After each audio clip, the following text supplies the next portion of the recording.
Scott, where'd you tell me you was from in Florida? Where was it at again? Coral Springs, Coral Florida. Springs, man. And how long have you lived there? Quite some time. Oh yeah, decades. Really? You like it that much? Yeah, very much so. But I saw where you had kind of moved from Germany as well. Is that did you move? Is German weather? I've never been to Oh Europe no, before. that was just a year-long stint. That was my last assignment in corporate. And so I Wow. went over there, and that was kind of the trigger for me becoming an independent. Yeah, yeah, that's too cool, man. Let me tell everyone real quick who's with me today. After 18 years in corporate HR leadership, Scott Trumpolt made a bold leap, leaving Germany to launch his own compensation consulting firm in the U.S. In this episode, he shares how aligning pay with purpose can transform both organization and lives. Man, I'm excited to learn more about you and just kind of pick. I do some business coaching and I Mhm. work. I work alongside of folks that every day I'm like, you probably need an expert that's beyond me. So I'm just glad I got to connect with you to kind of put the Scott Trumpolt in my tool belt of people that I can say, hey, this is a guy you need to call for this or what have you as those Yeah. situations arise. Because just reading about you and learning more about you myself and for folks that are just tuning in with us, this is the first time I get to talk to Scott, and so you're gonna get to talk to alongside with us. We're live, so if you have questions, you can post them in the chat, and we'll see those and we can get to those. But man, tell me, kick me off with like what's a day in your life look like? Well, a day in my life as a independent consultant is my expertise is in, to boil it really down, it's to help companies figure out pay strategies, how to pay employees based on their jobs, typically linked to the external marketplace. What's the best way to manage the pay for the individual for the job that they do within the organization? And from there, how do you attract them? How do you retain them? And how do you motivate them? Most importantly, this whole aspect of employee engagement. So, my area of compensation is part of human resources. And what I've been doing really for the past 13 years is working as an independent, working with companies of all different sizes, can be startup organizations or large, well established corporate firms to help in this area of pay, which is really in the shadows. It's in kind of a black box. And one of the reasons that I got into being an independent was I kind of wanted to bring it out of the black box, at least for the people that I was working for, and to explain the logic behind it and how best to position themselves for this idea of employee engagement through pay. There are a lot of ways to engage employees, okay? Yeah. It just so happens that my area really has to do with employee compensation. So, how do we pay people appropriately? And most importantly, how do we grow them over time? So, my day's work is really working with a host of different clients on a variety of projects in the area of paying their employees and linking it to employee engagement. So that's what I do. What's how did you where how did you get started in that? Well, it was quite some time ago now, but after I got my master's degree in human resources management, I was working in another capacity at that time within a company, and they decided to take a chance on me. I wanted to switch careers. Again, this is some years ago. And they brought me in, and I was so fortunate because I worked under two different gentlemen who were really like, not only did they become colleagues, but they were really mentors to me.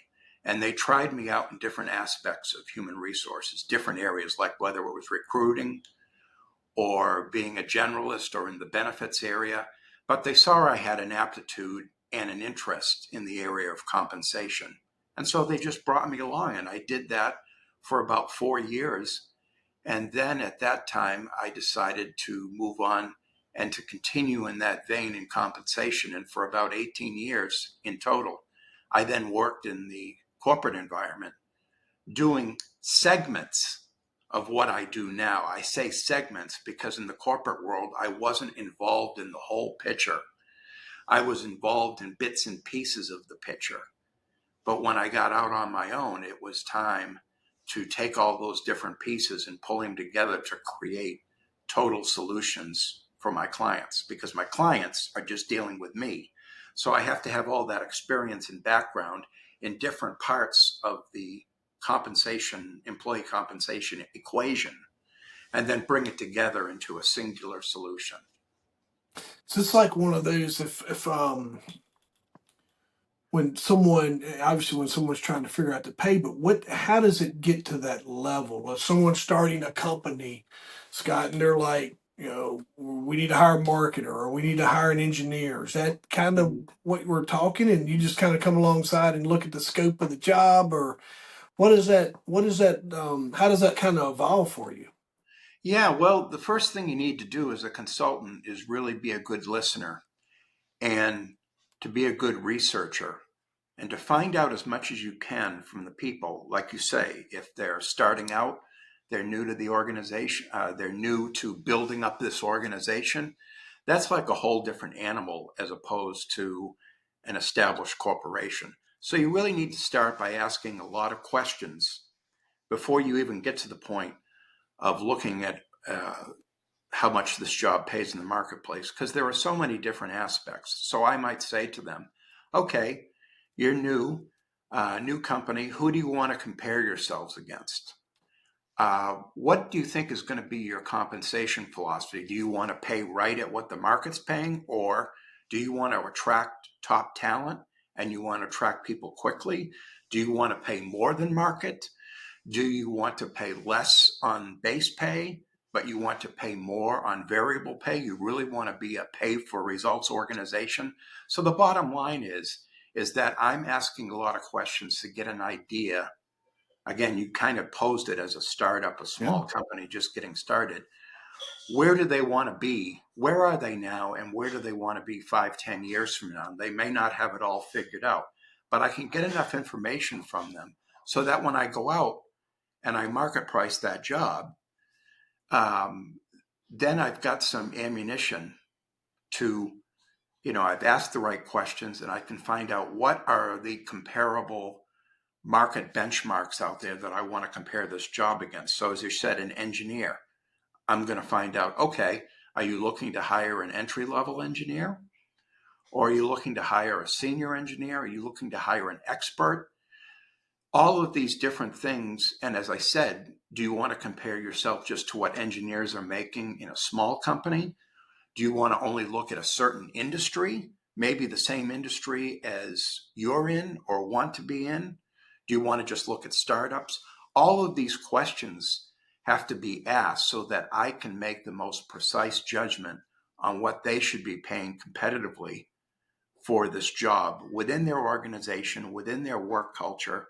All of this comes into play. So in the area of compensation, it's quite different than, say, accounting or finance, where everything adds up nicely.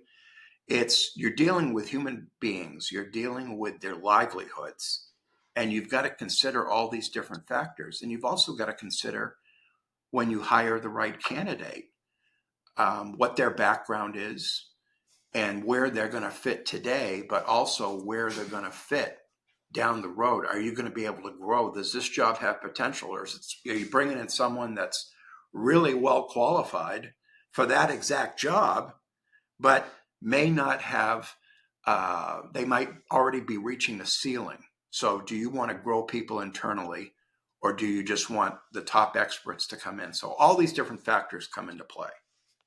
How, how, and this is because you got my brain working, because I've heard of pay studies, right? I worked in government work, and so I've heard of pay studies and all those little nuggets that come along there. But like, if I'm going to sit down and do a Google search and I'm going to find Scott Trumpolt, what am I keying in? What is that search term that I would put in to Sure. find? Sure. If you didn't, let's just say you didn't know who Scott Trumpolt was. Yep. Uh, it's not a name you see every day, especially the last name. But you wouldn't want to probably just put in compensation, because then you might get workers' compensation, which is something totally different. You might get a very broad search. So you might want to say something like employee compensation. You might want to say compensation planning and design. You might want to say total rewards. These are all different words out on, for example, I did this the other day. I put in compensation planning and design, and my name came up. Right. Okay. I didn't put Trumpolt compensation plan because that gives it away. But say you're just someone, because some of my clients, for example, they're what I call cold clients. They, while a lot of my business is referral business from people that have worked with me over the years, they know my quality of work, they know what I can do, and they meet someone who's interested in those services, they will refer them to me. But sometimes it might be a company that just, hey, we don't have employee compensation expertise in-house. We need to have someone come in on a temporary basis and help us with these various issues. So they might type in, again, employee compensation, and they'll get different listings. And then the question becomes, do they only want to use a really big established firm, which there are some names you might have heard of as Mercer or Towers Watson. These are large companies that do on a very large scale what I do. But on the other hand, those type of large companies have a lot of overhead. They have a lot of employees.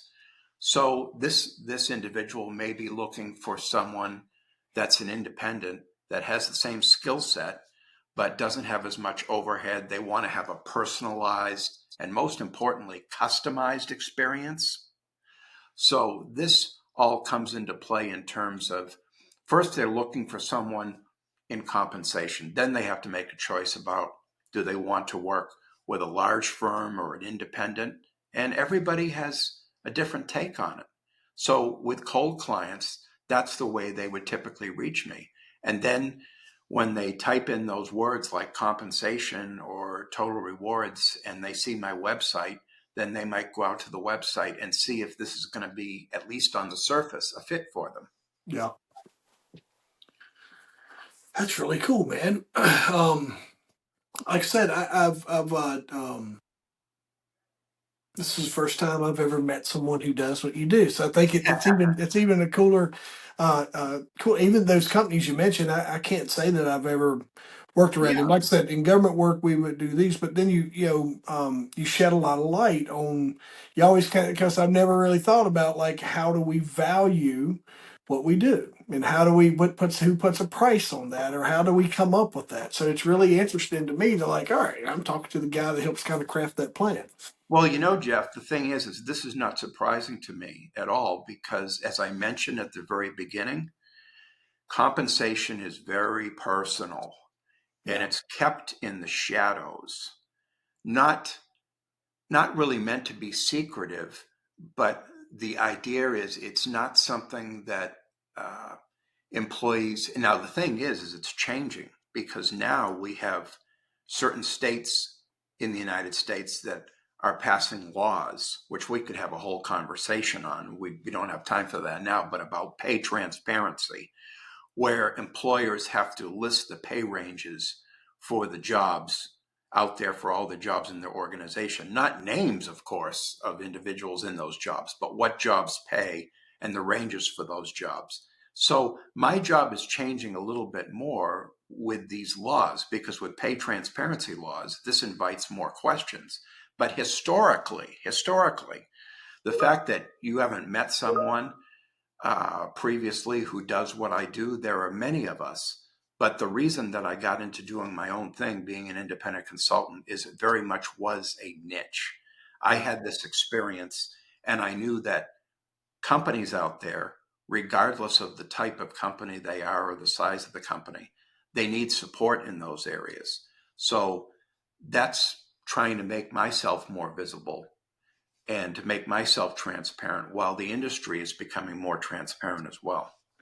What is the, I understand kind of that I've seen that paid bandwidth, but Right. what is the push to make that more transparent? Because like growing up, you just didn't ask someone their salary. Government work, it's public record. Right.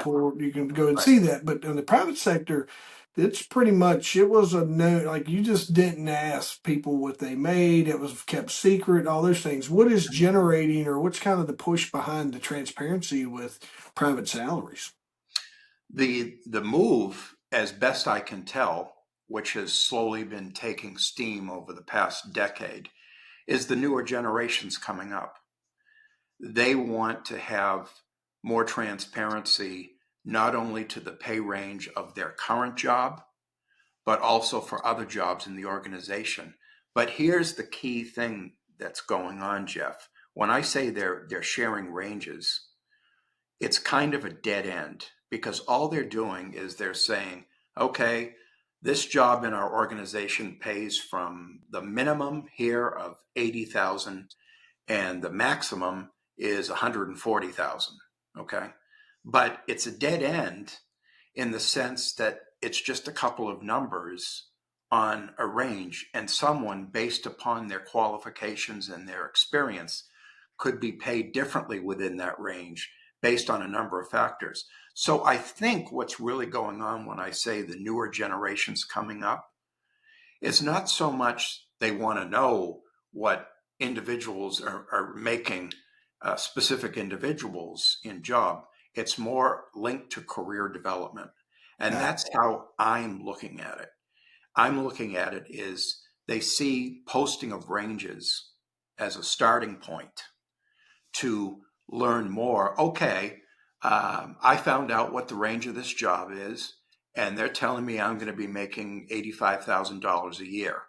And that's only a little bit into the range. Now, how can I get further into that range? And so that's where the career development piece comes into play. So, what I'm advocating and what I'm working towards is having companies get more transparent with what's the next step for these employees. What does the career development path look like? Because as you grow your career, you grow your pay, and that's what people are interested in.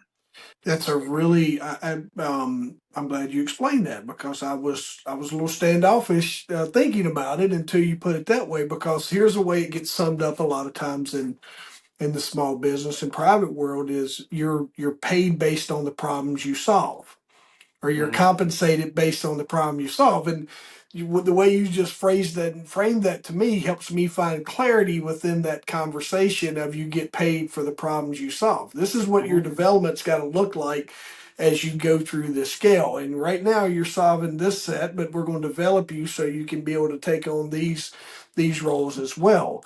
Yeah. So that totally makes sense to me the way you put that, and it helps. I could really see the value in the way you explain that versus you get paid for done, you get paid for the problems you solve. If you want to make more money you got to solve more problems. That's those words come out all the time and we hear those, and I hear people use it, and I'll hear folks like, hey, if you want to get better at your job you need to start solving bigger problems for your employer, but they Right. don't really lay out that map, Scott. They don't, that like what you're talking about. It seems like there's a little more of a map maybe. Well, there is, and keep in mind that there's another opportunity here. That opportunity with pay transparency is that it's going to strengthen the relationship between the employee and their immediate manager because the employee is naturally going to go to their immediate manager. That's someone they know, they work for, and they're going to be looking for guidance from that manager. And the manager needs to phrase it. The manager doesn't need to be an expert in compensation. They can be advised and they can be provided tools by human resources to answer those kind of questions. But the most important thing that the manager can do is the manager needs to say, hey, this is the business need. This is what our business needs. This is how our business needs you to grow to support that business need. Right now, and you kind of alluded to this, right now we've got you working on this, but we need to have you develop skills in these other areas because a couple of years down the road, our business need is going to change and you're going to need to have those skills. So when the employee and the manager are talking, this is strengthening the bond between the employee and the manager. We've seen it over and over again when they run employee opinion surveys. And the big thing that comes out of it is they often receive their engagement, or they reduce their engagement levels based upon the relationship with their immediate manager. It's not the head of the company. It's certainly not human resources. Human resources has a role to play, but oftentimes employees view human resources as someone that focuses on, compliance and performance management, hiring and firing, and they're not going to be as comfortable going into their direct manager. So this is the great thing. This is the opportunity. Younger generations want pay transparency, and if we manage it right, we can lead that into a much healthier discussion about career development. And again, I've said it a couple of times now, but I'll say it again. Career development is the key to growing your pay, because that's what you want. Ultimately, you want to get paid more money. Yeah. Well, yes, and your employee engagement levels are going to be stronger if you feel like your career is developing. It's not become stagnant. It's not flat. You're moving forward. So that's where the manager can fit into it. The manager can say, this is what the business need is, and we got to work towards the business need. If we both do our jobs at this, we're both going to benefit. Do you encourage to have the whole plan mapped out, or can we have that like 2 phases ahead? Like, hey, right here's where you are, boom, right here's 2 phases Yeah. ahead, and it allows you, the employer, time to kind of build out the rest of it, or is this Yeah. something you feel like needs to be done all at once? No, it can't really be, because business needs change.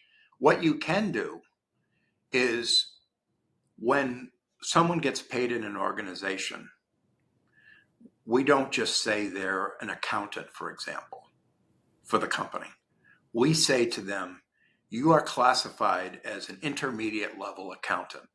What we can say to them, we're not going to have it all mapped out to answer your question, but what we can say to them, like during their annual performance review, most companies have annual performance reviews. The employee Right. comes in, they discuss their performance, and then they say, we're going to be giving you a 3% or a 4% pay increase based upon your performance. That is an ideal opportunity culturally, the work culture I'm talking about, the work culture, to say, okay, you're doing a really good job as an intermediate level accountant. But if you want to continue to grow your pay, the next level for you that we need you to be at is a senior level accountant. And here are the requirements for being a senior level accountant. That the manager can be armed with that kind of information to get him to the next step. You can also have that same discussion with an employee. Do you want to become a people leader, or do you want to stay on an individual contributor career path? And what does that look like? Because ultimately, at some point, the two levels line up together. You can grow as a manager of people, or you can grow as a individual contributor to higher and higher levels. So I think what we can do is we can have the manager map out the next step in that development. And when we talk about business need, this may also be an opportunity for the manager to say, hey, you're going to need to you're going to need to obtain these skills, but you're not going to be able to do it in your current job.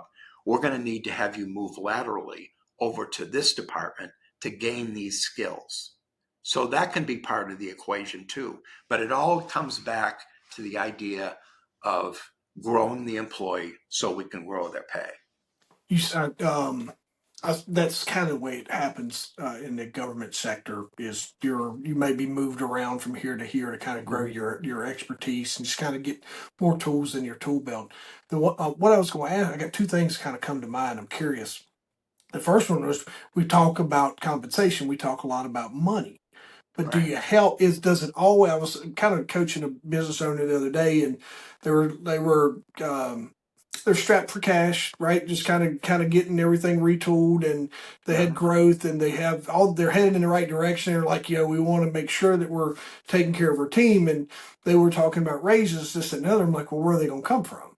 And so the conversation started down the non-monetary tools that you can employ. Do you help business owners craft any like non-monetary vacation time, all the other stuff that comes into a package? Do you help craft that as well?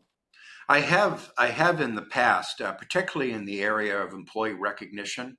I'm a certified compensation professional. That's a series of exams that you take, and then you apply that in your career. But also previously, uh, I had the idea of employee recognition is very important for employee engagement, and I'm also certified in that. And the idea of having a program that is not financially based in terms of rewards, but recognition for the job that people do. I think companies are okay at giving employees a pat on the back when they got to the end of the project, but sometimes not so much in the interim when they're working towards a goal. I think there needs to be more regular reinforcement, more regular recognition, and there are programs you can develop. But as a consultant now in compensation, I'm very specialized. I really focus on anything compensation related, whether it's sales commissions, bonuses, base pay. There are people that focus just on the non uh, financial areas, but that's my specialization. And believe me, that keeps me busy. Yeah, I bet. The other Yeah. thing I was going to ask you is we talk a lot about pay raise. Do you ever work alongside business owners that they have to potentially decrease pay? They have to restructure. Have you ever been in a situation where they have to go in and where they have to restructure their pay? Maybe some folks are making less money than what they were before. Have you ever ran into that? Well, ran into it a lot in my corporate career. Mm, Not so much as an independent consultant. Most of the work that I do is about growth. That's why they're bringing in me in the first place. got It's it. really more about growth. And so, however, companies are very careful about that in terms of reducing someone's pay that is not really top of their minds. Oftentimes, it might be that their job gets restructured and it's not to the company, it doesn't require the same skill set, and they may Yep. be offered that role. But in terms of actually taking money away from them, that doesn't happen as much as you might think. Right, right. Yeah, yeah, yeah. That's why I was asking because we always talk about the upside, right? The upward mobility and the growth, and Yeah, that comes up sometimes. And about like especially someone who's bought a company and they didn't do their due diligence and they're getting to be cash strapped and they're having to yeah. restructure. And like you mentioned, there was is being able to just redefine roles. Um, that's a sticking point for just small business. Tell me this. You had this turning point though. We talked about your corporate world. You had this Mhm. turning point where you're like, I'm going to stake out. I'm going out on my own. I'm done working for the man, so to say. But Yeah. what did that look like for you? What was that turning point? That really was a turning point. My last stop in corporate was I was given an opportunity to go over to the head office in Germany. So, of course, I had always been based in the US. And it was to join a group of individuals in a center. They called it the Center of Excellence. And what we did was it was in a way sort of a think tank, kind of, but more practical in terms of we were doing day-to-day application. But the idea was that this was a very large organization, global organization. Try and work out solutions that would work across different countries, different work cultures, uh, different divisions, business units within the same larger company. because, how do companies become so large? They take other divisions that might have different work cultures, different business units, and bring them all together. And what I found is that as the years had gone by in corporate, I was doing less and less of the hands-on work and getting more and more segmented and more incremental in the pieces of a project that I was working on. And I actually felt like my skills were deteriorating a little bit. The higher up I went, I was getting paid more, but things were getting very segmented. And at a certain point, we talked about employee engagement earlier. You need to be engaged as an individual. And I found that I was losing my passion, and I did not want that to continue. So for only about a year after doing this, I said, I've been doing this for a long time. I've been doing bits and pieces. I want to do all of it. And I want to concentrate myself on being the best individual contributor I could be. So it was a turning point in the sense that I decided that I really wanted to strike out on my own. I felt that there was a business need out there. And the most important thing is I wanted to feel that passion again and not be just a small piece of a much larger group where I couldn't have as much influence and impact. So I was going to ask you what was that? Where did you lose your, it was there. yeah, when I coach you on that, I always like, people you don't forget your passion. Either you work for a crappy boss sometimes, right? And that happens. A poor leadership can lead to burnout. Yeah. And you forget your why you show up every day. I was going to ask you that, like, really what created that moment for you. And but it sounds like you're that small voice inside the big company, and you wanted to amplify that. Yeah, it wasn't about I worked with excellent people. It wasn't about my boss. It wasn't about pay. It was just the feeling that, hey, I spend a lot of time doing this and I can be happier doing this on my own. So that part of it was simple. I really hadn't given it a lot of thought before, but after a year or so of doing this, I just felt like I'm ready. I got pushed into it. Yeah. I didn't have this grand plan. It's just that I know I can be happier, and now I've got the tools to do it. I couldn't have done it 10 years earlier because I didn't have the tools. And it wouldn't have mattered back then because I still had my passion Yeah. for what I was doing. But now, with that removed from the puzzle, those two pieces came together. That so similar with you. My last W-2 worked for 10 years. Before that, I worked for about 15 to 20 inside of public safety, and and 10 years directly in law enforcement. And I was kind of getting this nag I needed to learn, and then life kind of changed that for me. My last W-2 was about year 8.5. I started getting this, just like, you go do something on your own. And what you just said, Scott, was exactly where I was. I didn't have the skill set, and I'm very fortunate for the folks I got to work for and with and build company Yeah. and do all the things that I did, and so much gratitude for everything that they taught me. But I started getting this itch of where I just wanted to go chase. I just wanted to go do me, and I wanted to create my time and just kind of do it Yeah. on my own. And the owner that I worked for, I was like, I made good money, and he just could not fathom why I wanted to go. And I was like, Yeah. I want to go. I'm looking for freedom, right? Or I want to go do this. I just want to go chase my own thing. And Yeah.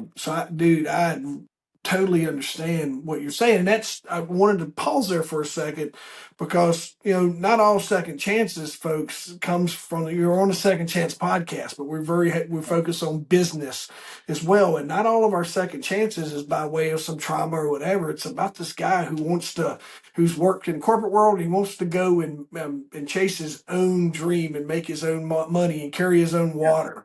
And man, that's a really really cool part of your story, dude. I just wanted to point that out to you. That takes a lot of courage to come out of that comfort zone and to set out on your own. Like, I'm gonna make this work, and to build something, and can go and compete against those big conglomerates that you mentioned. Yeah, I mean, it wasn't, I didn't view it um, at the time as courageous, although uh, it was more like I need to be happy. Yeah. And I do listen to myself. And when something like that comes up, I know that, that's the kind of nudge that I needed. But I everybody's different. Everybody has a different story to tell. That's why your podcast is so important, because you can share these kind of stories. Why people, there are a lot of different reasons why they might go the independent route. And then when you are in the independent route, I can guarantee you, you're going to go through growing pains yeah. of one type or another. I certainly did. It's a transition just to realize, and scary at first, talk about getting out of your comfort zone, but realizing everything's up to you, including where your next paycheck is going to be coming from. Being able to do all of the things for a company, not just what you love to do, but invoicing, marketing your business, things that you may not have had direct experience with. But again, I have to say, if you have the passion for what you do, you will learn the other pieces good enough to make it work. Because the only way I was going to be able to sustain my business and my passion was to do these things, learn how to do these things, because I hadn't had to do them in my prior. There was always somebody else doing those, someone else taking care of my paycheck, someone else uh, making sure that I've signed up for my health insurance. I've Yeah. got a wife. It's not just about me. Making sure that all of these things get done so that I can continue to do what I want to do. I call it the magic stuff. Things that happen. Like I was the same way because I was like Yeah. everything. I was like when you work for the when I work for the county insurance, you get your paycheck is direct deposited. Everything that needs to be took out of it, retirement insurance, all that stuff is Right. automatically deducted. You know to the penny what you're going to make from year to year. If you get a 3% raise or if they restructure your pay, you know what that dollar amount's going to be. You can either Yeah. maximize, change your retirement around, and then when I went into the private sector, I got a paper check and had to take it to the bank to get it cashed. And I was like, all right, what happens to this now? All right, what do I need to do with that? But here's what I'll tell you, folks: don't let that scare you. Because there's plenty of people out here like myself or Scott that want to help you navigate this. Mhm. There's so many people that can help you navigate the unknown so you can focus on what you're good at. Especially if you're making money in your business, you can outsource all sorts of things that you can do there. What I was going to ask you too, before we get too far ahead, um, is I wanted to know like those mistakes that you're seeing that like the common mistakes that companies make when they're structuring pay and the point in time when you're like, I wish you'd called me first.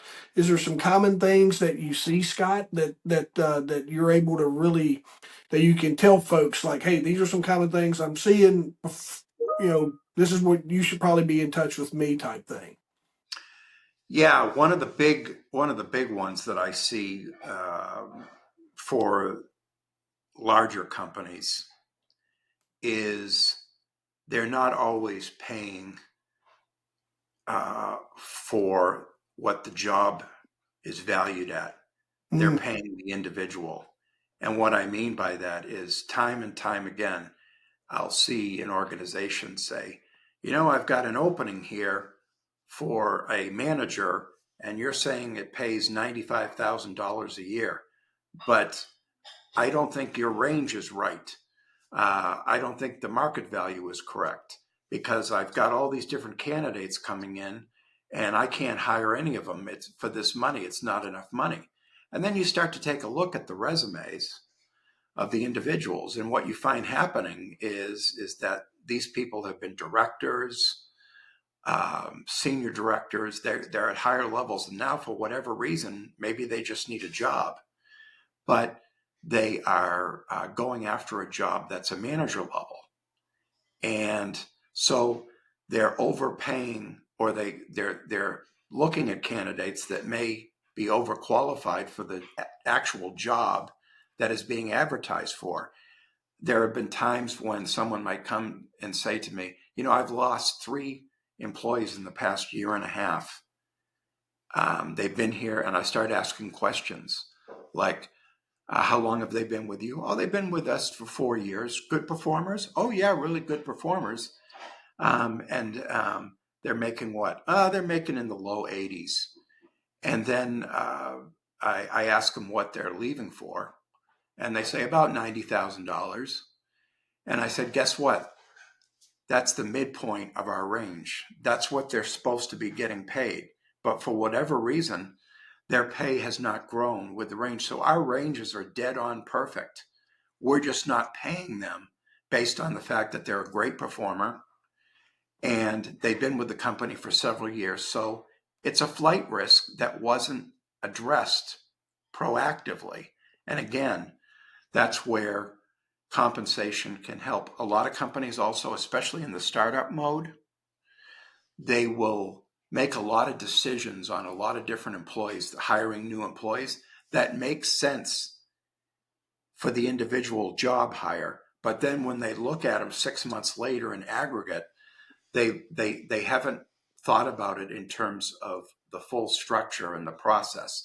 They made what made sense at the time to hire this one individual, but it could be as simple as then they bring in another individual who had less experience. So they're going to put them in the same job, but for whatever reason, they ended up paying them more than the person that had more experience. So these are common things, and that's why structure is important, not to minimize. A lot of people are afraid of structure because they think it will limit what they can do, but it's more about you can still have plenty of flexibility, but you need to have some guidelines, and you need to have some individual advising you properly so that you are aware of the ramifications. If you do this, this is what may happen down the road. So those are some of the kind of issues that I see that are prevalent, that are happening quite a bit, that could benefit from some compensation expertise. Yeah.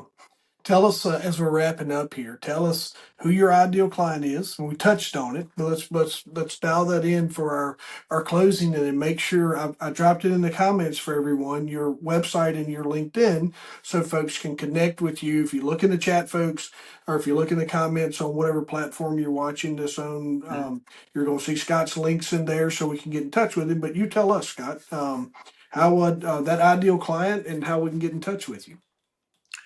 Well, the ideal client, the nice thing is because of the type of work I do, I work across industries. I've worked with most of the major industries that you can think of, healthcare, information technology, manufacturing, aviation, all different industries. So industry is not the big thing. The key thing is to understand the corporate culture and the work culture and what the business mission is. So my type of skills are very adaptable based on the industry. But usually the ideal client for me is anywhere from somewhere in the neighborhood of a few thousand employees. I start, sometimes I'll work with companies that have just a few hundred employees, and maybe all the way up to 5,000 employees. But again, the industry and the company size is not so crucial. It's more about the need that the organization has, and if I am the best fit for that need. And so they're all ideal clients to me. I'm sorry I can't be Yeah, more that's a great specific, way of putting it. Yeah, like more it's got to be. specific Yeah, than that. But the best way to reach me is LinkedIn. I have a profile page on LinkedIn. I'm also a member of the Better Business Bureau of Southeast Florida and the Caribbean. So the reason I mentioned that one is because I have a lot of client testimonials out there of my work, and maybe someone can read a testimonial just not to see what I did, but see if that might fit with yeah, what they are doing. And I have a website as well. And I think a lot of this will be referenced in the yeah. video. the YouTube that'll be part of it. But I love to grow my client base. That's what I'm focused on now. I really appreciate the opportunity to be on your podcast today. Yeah, Really absolutely. appreciative of that. HRCompensationconsulting.com is Yeah, Scott's website. So it'll be bookmarked, folks. This is one of those things. Two things I was going to tell you. First off, congratulations on your second chance jumping and doing your own thing, man. It's thank you, amazing. A thank you. lot of courage, a lot of story inside of there that I didn't want folks to be able to overlook. 'Cause that's a big deal. Because I kind of walked on that same path like yourself too. So just taking that So that many of us opportunity, have. yeah, yeah, big deal. And the other thing is just keep in mind that this has been totally 100% an educational episode for me. So I learn more about what you do and that the role that you serve and that it exists because a lot of folks don't know and Yeah. they're beating their head against the wall trying to figure it out. And here you are as a subject matter expert um, that now that they can lean on. So we want to make sure that if you know someone who matches what Scott was looking for from a client perspective, is making sure that you share this episode, tag Scott in them, and let's try to connect him so we can help our business friends get further down the road than they are now if they're struggling, especially. So thank you. Can't thank you enough, Scott, for being with us today. Can't hopefully we can catch back up. You can debrief some cool stories for us and some success stories that you have along the way. And I appreciate you being with us today, brother. Thank you, Jeff. It's been my pleasure.